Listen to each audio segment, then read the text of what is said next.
This is LSAT Prep Test 130, Section 2, Passage 1. It's about ancient textile research and how scholars cracked a problem that looked unsolvable.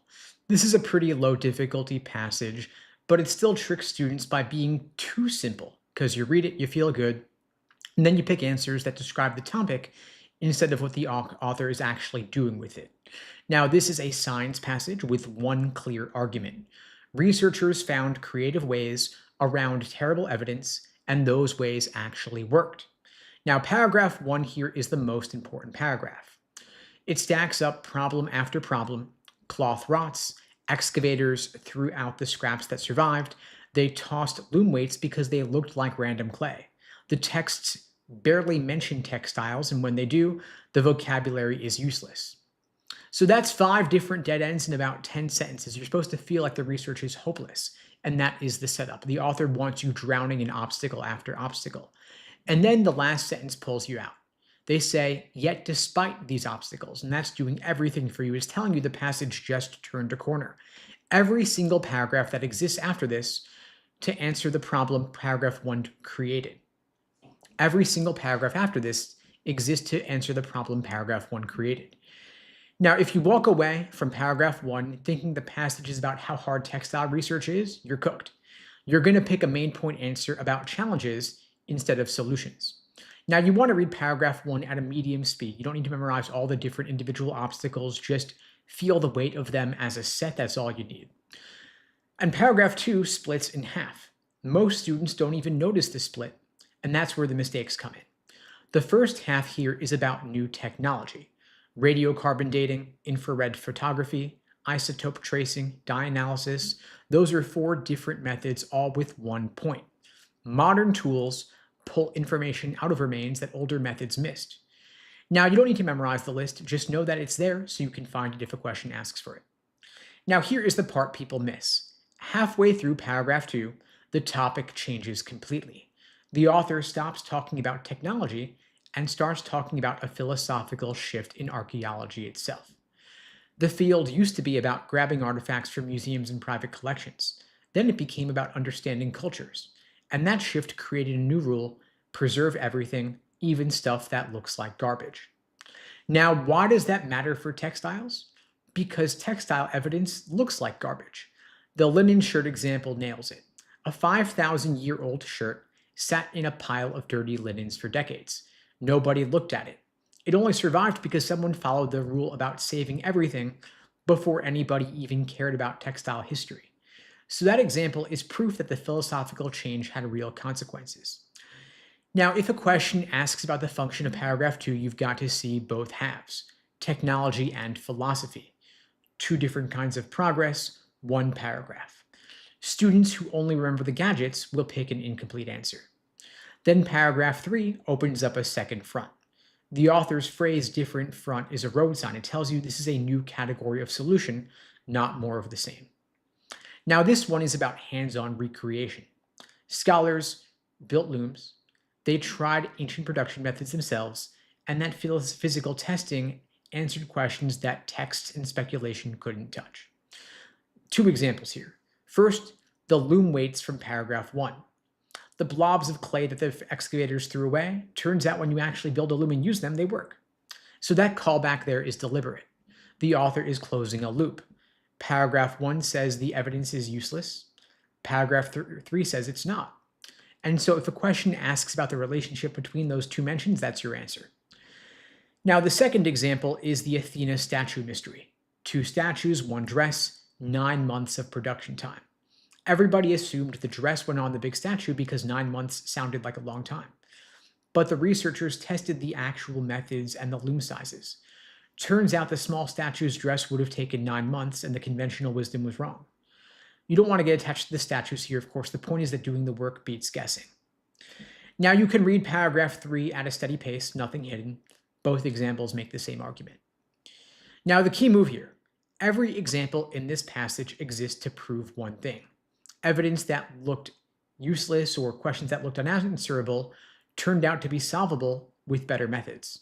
The whole passage runs on that reversal. Paragraph 1 says impossible. Paragraphs 2 and 3 say actually no. Now, the author's stance here is pure optimism. There's no criticism of anybody currently working in the field. There are no competing theories, no qualifications. The closest thing to criticism is aimed at old school archaeologists who collected artifacts like trophies. And that's in the past tense. The author thinks these new approaches work and the results speak for themselves. Now, the main trap here is weight distribution. Paragraph 1 takes up a lot of mental real estate because it's first and it's vivid. 5 problems in a row sticks with you, right? But paragraph 1 is background. It's the before picture. The passage is about the after. If a main point answer says something about obstacles or limitations being the central concern, that's wrong. The central concern is how those obstacles got beaten. Now, before you go on to the questions, you want to check yourself on 3 things. First, why does the author bring up the Petrie collection linen shirt instead of any other discovery? Second, what connects the technology half of paragraph 2 to the philosophy half? And third, why does the author mention loom weights twice in the passage, once as trash and once as evidence? So that was passage number 1. We're going to go on to passage number 2 in just a moment.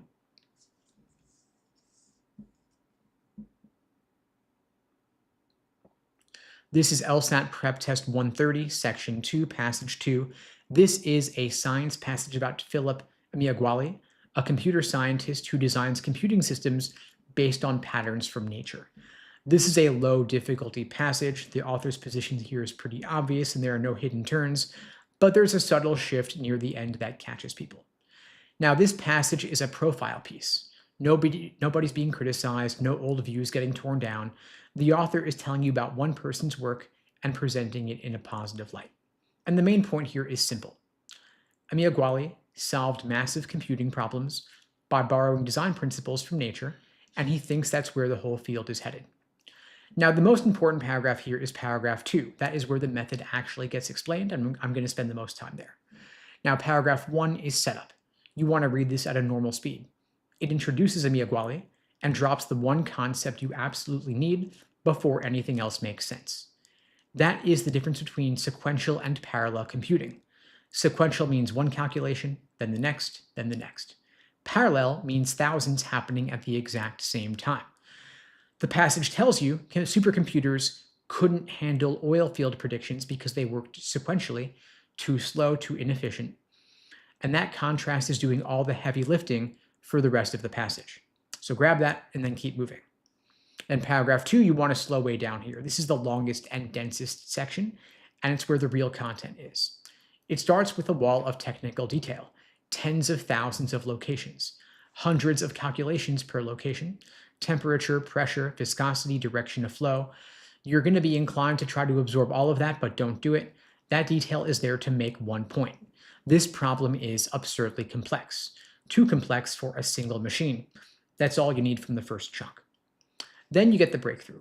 Emeagwali connected over 65,000 smaller computers through the internet. But here is what matters. The hard part wasn't plugging them together. The hard part was dividing the work so the computers didn't crash into each other. Think about it like a group project. Getting 10 people in a room is easy, but getting them to actually split the work without duplicating effort or stepping on each other's toes is the real problem. And that is where nature comes in. Emeagwali looked at how trees branch. Trees that survived millions of years of evolution figured out how to move the most sunlight, water, and sap with the least wasted effort. So he took the math behind that branching and used it to organize how his network routes messages between computers. So nature isn't actually a metaphor here, it's the actual engineering solution. And that distinction matters because the test is going to want to know whether you understand what role nature plays in the passage. This is a specific design blueprint for computers. Then paragraph 3, you want to speed up. This is short and it's doing 2 things. First, it gives you a second example. Emeagwali designed another parallel computer in 1996, this time based on honeycomb geometry aimed at long-range weather prediction. And that second example reinforces the pattern from paragraph 2. Different problem, same approach, nature provides the structure. But here is where you've got to pay attention. Right around the middle of this paragraph, the passage shifts from reporting what Emeagwali did to reporting what Emeagwali believes. You want to watch the language here. You're going to see words like claims, believes, and asserts, and those words are doing important work. The author is stepping back. Everything before this point was presented as fact. Amiya did connect 65,000 computers. He did solve the oil field problem. But the idea that nature will drive all future computing, that is Amiya opinion. The author is handing you his view without signing on to it.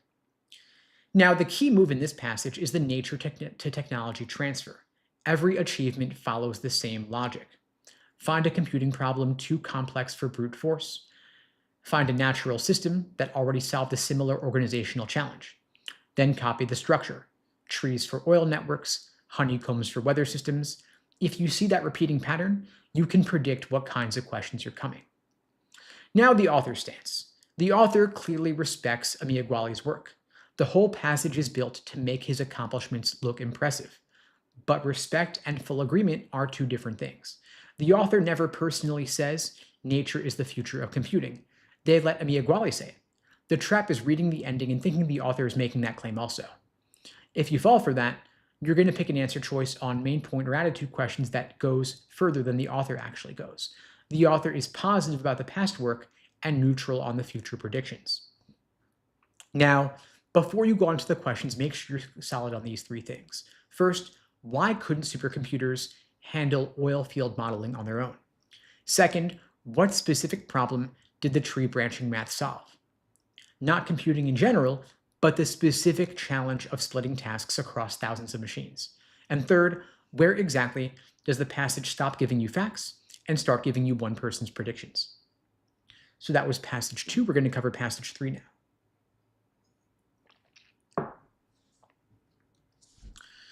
This is LSAT PrepTest 130, section 2, passage 3 about copyright theory. Asking the question, can you explain copyright just by treating ideas like physical objects? It's a medium difficulty passage, and it's so easy to follow that you forget to notice where the author's voice actually shows up. Now, this is a law passage, and it's a takedown.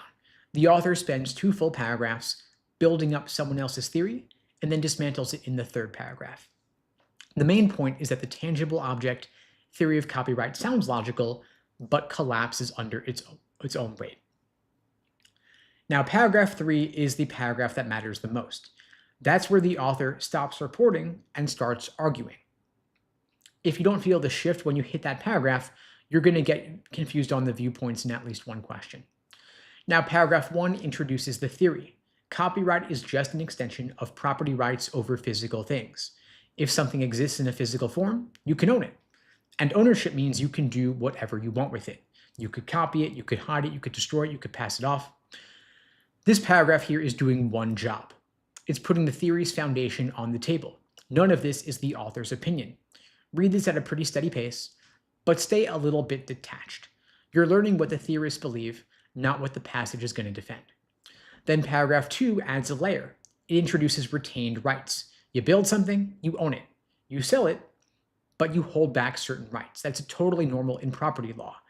You could sell a piece of land, but keep an easement. Same logic here. When you copyright a work, you are formally keeping specific rights to the things that you made, like the right to copy it for profit, the right to use it as a basis for a performance. This paragraph is still inside the theory. It's still the theorist talking. Its job is to show how the theory handles copyright specifically. So you could pick up speed here. This is all just supporting detail for a position the author is about to reject. Now, paragraph 3. This is where skimming is going to cost you. The first sentence still sounds kind of friendly towards the theory. It says the theory's big advantage is that you never have to deal with owning abstract ideas. You just own objects, clean and simple. If you're reading fast, this sentence feels more like support. But then you've got the word but, and that changes the whole direction here. The author raises 2 problems. The first one is practical. Some copyrightable things don't have a lasting physical form. Like a live broadcast happens and then it's gone. There's no manuscript sitting on a shelf. The theory has no way to deal with that. Then the second problem cuts deeper. The author says the theory ignores that dreaming up the idea is usually harder and more valuable than putting it on paper. And then comes the example that breaks everything open. A poet makes up a poem and speaks it out loud. A friend writes it down on the friend's own paper. So under this theory, who created the object? The friend. The friend held the pen, the friend supplied the paper, the poet just talked. And so if you follow the theory's logic, the poet has no copyright claim. But of course, that's absurd, right? Everybody knows the poet created the work. The only escape is to say the poet already owned the ideas before they hit the page. And that's the one thing this theory was built to avoid. And that is the key move right there. The poet example forces the theory into a contradiction. The theory exists to get around owning ideas, but the only way to make the theory work in this case is to accept that you can own ideas, and so the theory eats itself. Now, one pattern worth mentioning here, the passage runs on a bait and switch. Paragraphs 1 and 2 are the bait. They make the theory feel reasonable, even elegant. And then paragraph 3 is the switch. The author thinks this theory fails. And the biggest trap here is treating paragraphs 1 and 2 as the author's own reasoning. The author is laying out the theory fairly before going on to tear it apart.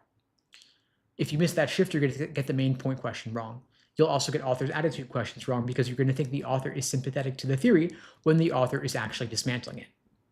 Now, before you go on to the questions, you want to check yourself on these 3 things. First, can you explain whose voice you're hearing in paragraphs 1 and 2?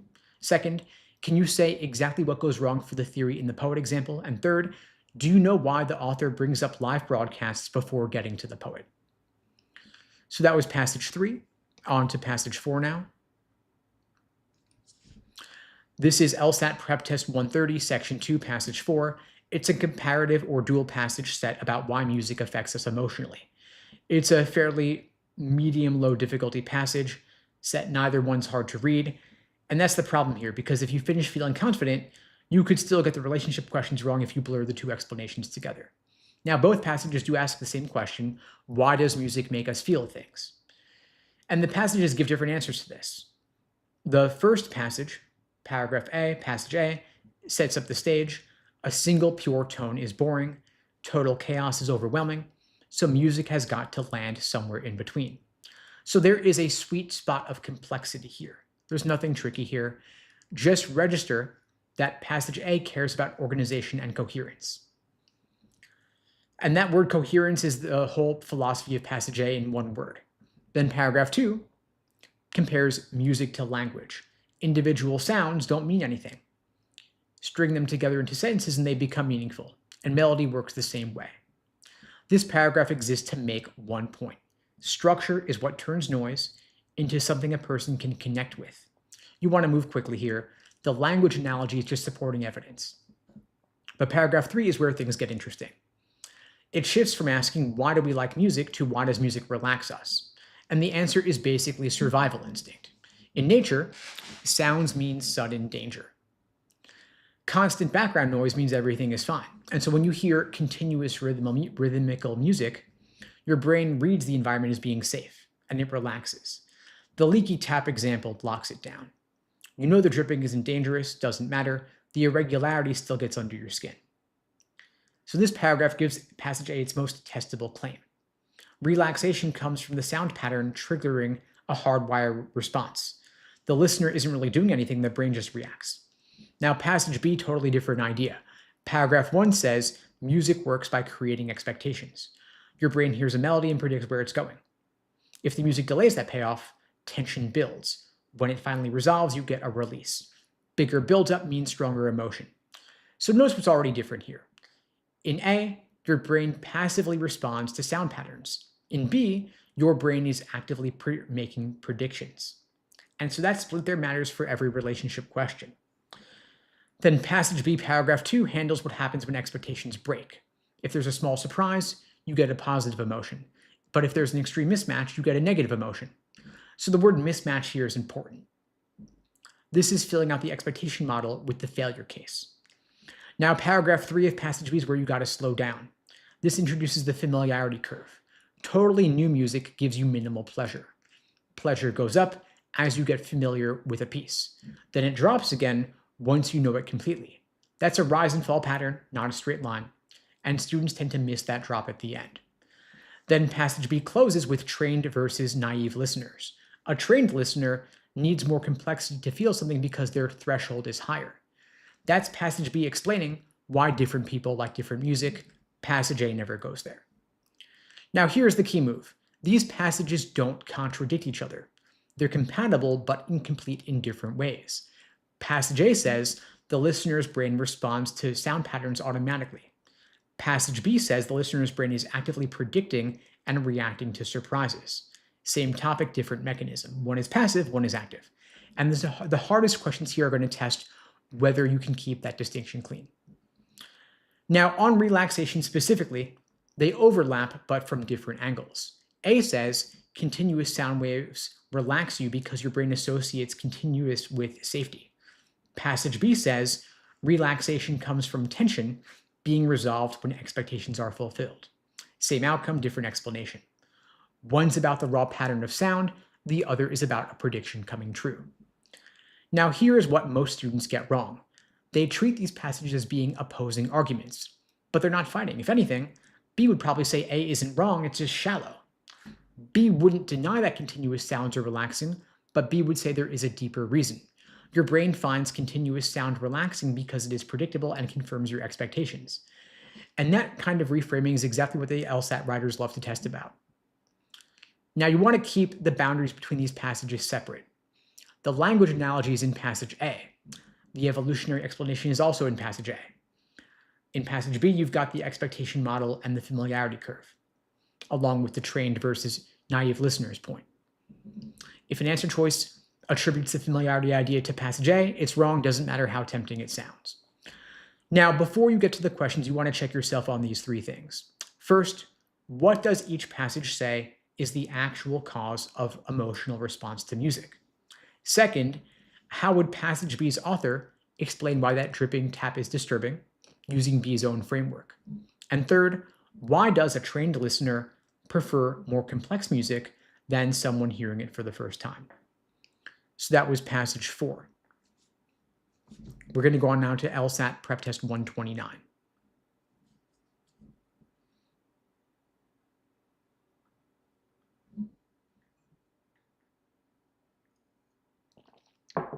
So this is starting off with 129. This is LSAT PrepTest 129, Section 4, Passage 1. This is about how regular citizens got the right to show up at FCC broadcast licensing hearings. The passage tells it as a story, which is off-putting, throws you off a bit, because if you read it so smoothly, you stop thinking about the structure. You finish it feeling like you understood everything, and then the questions eat you alive. Now, this is a law passage disguised as a history passage.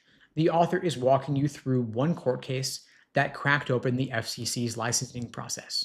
The main point is the United Church of Christ case forced the FCC to stop treating broadcasting as a private conversation between the government and the industry. Now, the most important paragraph here is paragraph 2. That's where the author drops the neutral voice and tells you what they actually think. If you sleepwalk through it, you're going to misread the entire passage. Now, paragraph 1 is background. You want to move fast here. All it does is paint the old picture. The FCC only listened to people with money on the line, and viewers and listeners didn't count. Citizens had no standing unless they were applying for a license themselves. Then one sentence at the end sums up the whole paragraph. The FCC looked like it worked for the broadcasting industry. That is the setup. You got to have it for the context, but nothing here is going to generate a hard question on its own. But paragraph 2, you want to slow way down. It starts off with facts.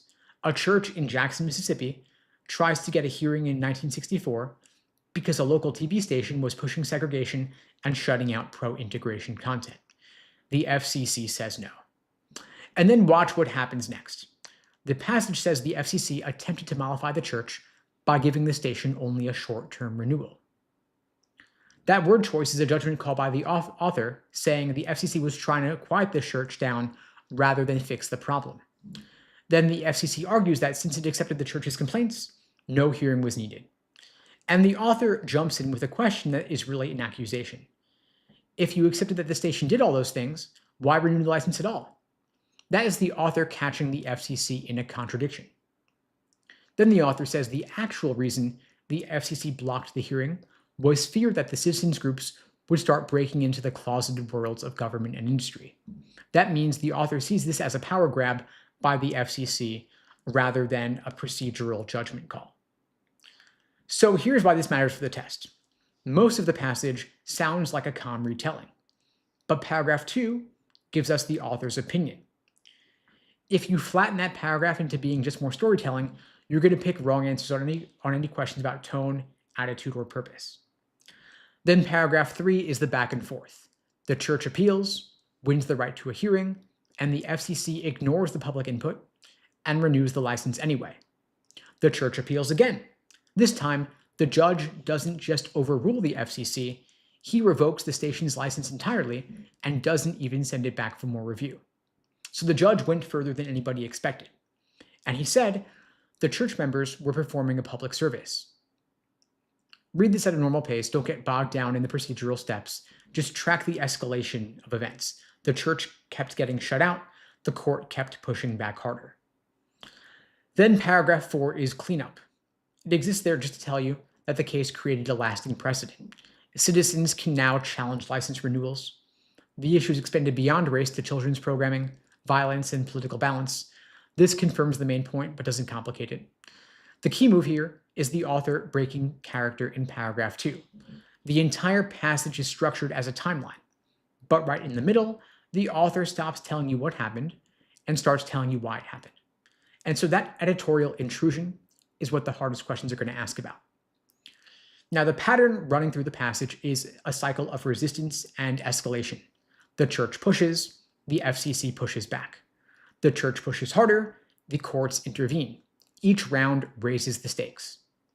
Now, the author clearly sides with the church and believes the FCC was protecting industry access, not making good faith procedural calls. And the trap is that students will describe the author as being objective or balanced because the passage doesn't use emotional language. But the word mollify is not neutral. Closed worlds is not neutral either. Calling out the FCC's stated reason as a cover for the real one isn't neutral either. If you miss those signals, you're going to pick an answer that says the author is just presenting both sides. But that's wrong, of course, and it's going to cost you on any main point or attitude questions. Now, before you go on to the questions, you want to check yourself on these 3 things. First, why does the author bother pointing out that the FCC granted a short-term renewal instead of a full one? Second, what does the author think the FCC was actually afraid of? And third, why does it matter that the judge revoked the license outright instead of sending it back to the FCC? So that was passage 1. We're going to cover passage 2 now.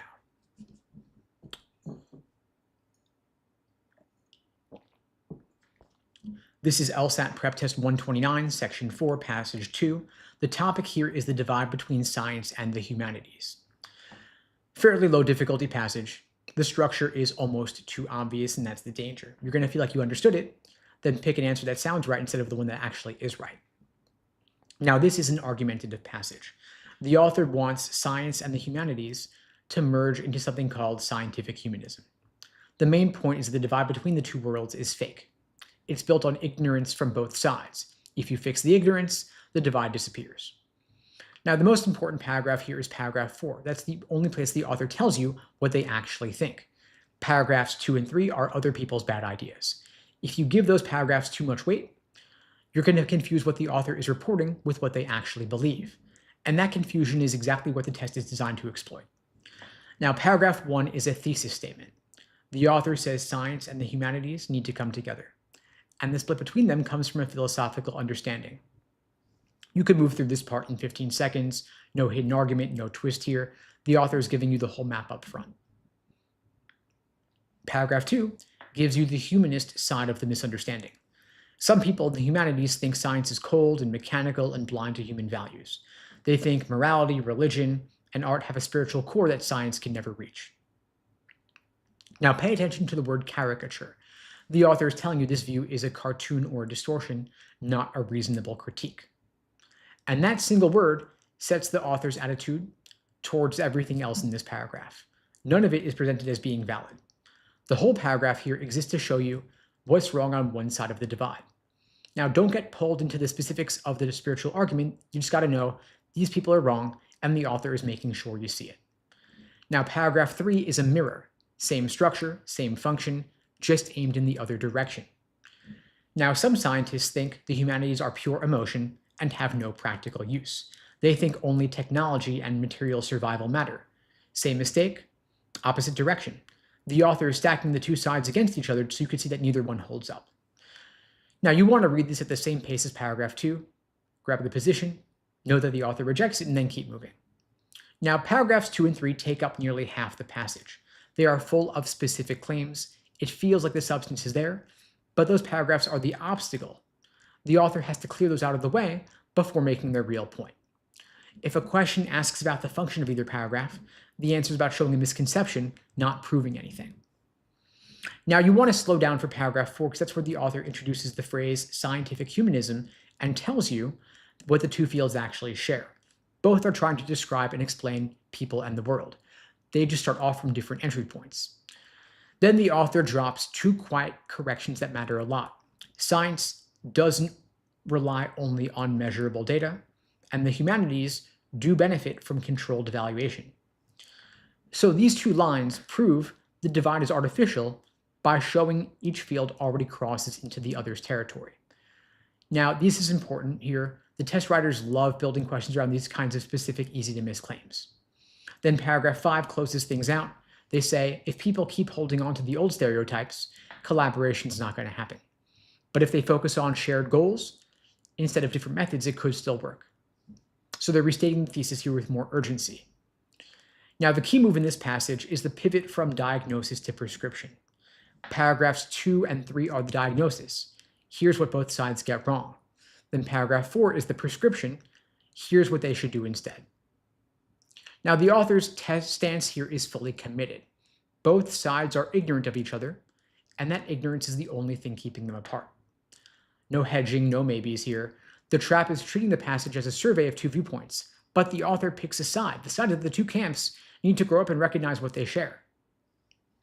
Now, before you hit the questions, you want to make sure you're clear on these three things. First, why does the author call the humanist view a caricature?